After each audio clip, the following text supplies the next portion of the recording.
Assalamu alaikum everyone, hope you are doing well. We are all glued to the current atrocity in the Middle East.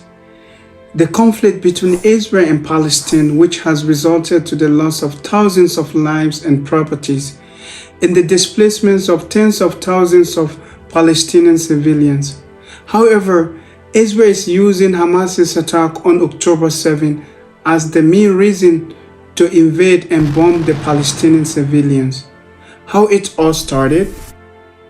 Who were the mastermind behind it? In order for us to answer these questions, we have to dig into history. Before the Zionist influx to Palestine from Europe, this is the map of Palestine in 1917, where Muslims, Christians, and Jews lived in harmony. Of course, this was the pre-British mandate. And here is the current map of Palestine. You can see the difference, right? On November 2nd, 1917, the British Foreign Secretary Arthur Balfour wrote a letter that was very powerful but short in words. And this letter had a seismic effect on Palestine that is still felt up to this day.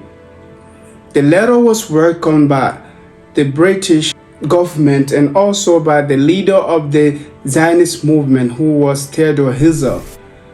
As the letter reached the British cabinet, it was opposed by some of the elites who believed that this was solely in the interest of the British government, not in the interest of the Zionist movement. Because the British government has considered Palestine as a geostrategic place for them, in order for them to have total control of the Middle East, and including the Suez Canal. Even though the Palestinians generally opposed the idea, the British managed to build a Zionist state called Israel, where 90% of the population were native Palestinians through the recognition of the League of Nations. At this point in history, many Arabs saw the influence of the Jews as a European colonial movement, and the two groups fought bitterly. The British couldn't control the atrocity, and in 1917, the United Nations voted to split the land into two countries. Almost all of the roughly 650,000 Jews went to the blue territory on the map, and a majority of Arab population, roughly twice the size of the Jewish community, went to the orange part of the map. The Jewish president accepted the deal, but the Palestinians refused because they have realized that this was the means for them to be kicked from their own land.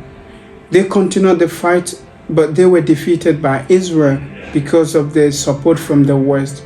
As a result, about 700,000 Palestinians became refugees. The United Nations petition promised 56% of the British Palestine for the Jewish state.